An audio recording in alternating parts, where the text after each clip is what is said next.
ప్రచారం జరుగుతున్న అంశం చంద్రబాబు నాయుడు గారు జగన్మోహన్ రెడ్డి గారికి ఫోన్ చేశారు, ఆయన స్పందించలేదు, వైసీపీ వాళ్ళు మొత్తం డుమ్మా కొట్టారు ఈరోజు ప్రమాణ స్వీకారానికి. దేనికి సంకేతం ఇది? ఏం సంకేతం ఉందండి? ఇప్పుడు మన దేశంలో, మన రాష్ట్రాల్లో, దేశంలో ఉన్న రాజకీయ వాతావరణానికి ఇది సంకేతం. 2019లో చంద్రబాబు నాయుడు కూడా వెళ్ళలేదు, ఆయన రిటర్న్గానే అప్పుడు పిలిచాడు. పవన్ కళ్యాణ్ కూడా పిలిచాడు, జగన్, వీళ్ళిద్దరు కూడా వెళ్ళలేదు. నిజానికి అంతకన్నా ముందే చంద్రబాబు లేఖ రాశాడు, మీరు నా నివాసాన్ని, మా ప్రజావేదికను మీరు నాకే ఇస్తే నాకు కన్వీనియంట్గా ఉంటుంది ప్రజలను కలవటానికైనా ఆయన లేఖ రాశాడు. దానికి జవాబు ఇవ్వకుండా ఈయన వెళ్ళి అక్కడ సభ పెట్టి దాన్ని విధ్వంసం, దాన్ని కూల్చేయాలని ఆదేశించారు. అక్కడి నుంచి రాజకీయం ఇప్పటి వరకు ఈ 5 ఏళ్ల నుంచి కూడా ఈ రోజు వరకు కూడా అది ఒక అంశంగా అది కొనసాగుతూ ఉంది. కాబట్టి ఇప్పుడు వాళ్ళేమో ముందు నుంచే ఇంకా ప్రభుత్వం రాకముందే రాజ్యాంగ వ్యవస్థ కుప్పకూలింది అది ఇదని వాళ్ళ ఆరోపణలు చేస్తున్నారు. కాబట్టి ఈ సమయంలో ఆయన సభకు వస్తారని భావించే అవకాశం నేనైతే ఏమీ అనుకోలేదు. కానీ పూర్తిగా ఈ ప్రాసెస్ ఎలా జరిగిందో కూడా ప్రభుత్వం చెప్తే బెటర్గానే ఉంటుంది. ఎందుకంటే అది కూడా దాని మీద కూడా ఎవరు పిలిచారు, ఎవరు చెప్పారు, ఎవరు ఏం జరిగింది, ఇలాంటి రకరకాల కథనాలు చలామణిలో ఉన్నాయి. ఏదైనా ప్రయత్నించి ఉండొచ్చు. ఇప్పుడు మీ కేంద్రంలో చూస్తే కూడా ఇండియా కూడా మీ వెళ్ళాలా వద్దా దీని మీద చర్చ నడిచింది. చివరకు మల్లికార్జున ఖర్గే ఒక్కరే వెళ్ళారు, ప్రతిపక్ష నాయకుడు రాజ్యసభలో, ఇంకెవరు వెళ్ళలేదు ఇండియా నుంచి. నిజానికి నాకు ఆసక్తి కలిగించింది రేవంత్ రెడ్డి.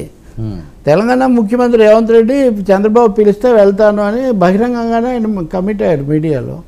ఆయన వెళ్ళలేదు, మరి వేరే పనుల వల్ల వెళ్ళలేదా, పిలవలేదా, లేదా లేదా కాంగ్రెస్ ముఖ్యమంత్రి బీజేపీ ప్రధానమంత్రి కాంబినేషన్ అని వెళ్ళలేదా, చెప్పలేదు. ఎటు తిరిగి అంతకుముందే పెద్దన్న చిన్నన్న అని చెప్పున్నాడు కదా, మరొకసారి అన్నను కలుసుకోవడం ఎందుకు అనుకున్నాడో తెలియదు మనకు.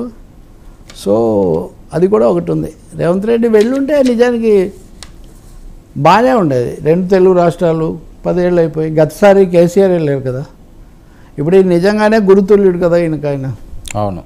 కాబట్టి మరి ఏం జరిగిందో వస్తుంది అనుకుంటా, దీని మీద ఏదో ఒక వివరణ. సార్ ఇప్పుడు ఆ ఈక్వేషన్ సెట్ అవ్వు కదా అక్కడ మోదీ పొలిటికల్ ఈక్వేషన్ సెట్ అవ్వు, because it is an NDA government.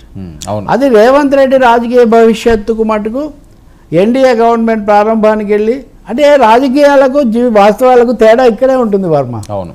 కొంతమంది సామాజిక కోణంలో ఒకటి ఆలోచిస్తుంటారు, వ్యక్తిగత సంబంధాలను బట్టి ఒకటి ఆలోచిస్తుంటారు, బట్ అల్టిమేట్గా రాజకీయం వేరుగా ఉంటుంది. సో పొలిటికల్గా ఇది వేరు, ఈ గట్టు ఆ గట్టు, ఎన్డీఏ ఇండి, వీటి రెండింటికి జాతీయ స్థాయిలో పూర్తి వైరుధ్యాలు ఉన్నాయి. కాబట్టి కావడానికి గురుతుల్యుడే కానీ ఇప్పుడు గురుత్వం ఏమో గురువు అక్కడ పెద్ద గురువు ఆది గురువు అక్కడ ఉన్నాడు కాబట్టి వెళ్ళకపోవడం మంచిదని భావించి ఉండొచ్చు. ఏమైందో తెలీదు. చాలామంది కూడా అంటే అధిరథ మహారథులు వచ్చారు ఇదంతా, కానీ ఎక్స్పెక్ట్ చేసిన కొంతమంది అయితే అక్కడ కనపడలేదు, మనకు తెలీదు ఏమైందో. సార్ ఏదైతే 2014కి సంబంధించి రాష్ట్ర విభజన అనే అంశం మీద అపరిష్కృతంగా ఏదైనా ఇక్కడ నుంచి పరిపాలన ప్రారంభం కావాలండి. అవును. నిన్న కూడా వాళ్ళు చాలా మాట్లాడింది చూస్తే, నేను మనం చర్చించలేదు, వీళ్ళ నాయకులుగా ఎన్నుకున్నప్పుడు పవన్ కళ్యాణ్ మాట్లాడింది ఎక్కువ మందికి నచ్చింది. ఎక్కడ తనను జనసేన నాయకుడుగా తనని ఎన్నుకున్న చోట ఆయన మాట్లాడిన తీరు ఒకటి, మనం ప్రజలకు అందుబాటులో ఉండాలి, సమయం పాటించకూడదు, వ్యక్తిగతంగా ఎవరిని దూషించకూడదు, కక్ష సాధింపులు ఇవి చేయకూడదు, ప్రజలకు చాలా వాగ్దానాలు చేశాము వాటి అన్నిటిని నిలబెట్టుకోవాలి, ఈ అంశాలకు ఎక్కువ ఆయన ప్రాధాన్యత ఇచ్చారు. చంద్రబాబు నాయుడు కూడా సంకేతాలు ఇచ్చారు, ఒకటి అమరావతి రాజధానిగా ఉంటుంది, మీకు నేను చెప్పాను విశాఖ కూడా ఫైనాన్స్ క్యాపిటల్గా ఉండబోతుంది, పవన్ చంద్రబాబు ఇద్దరు కమిటెడ్ అని, రాయలసీమకు కూడా ప్రాధాన్యత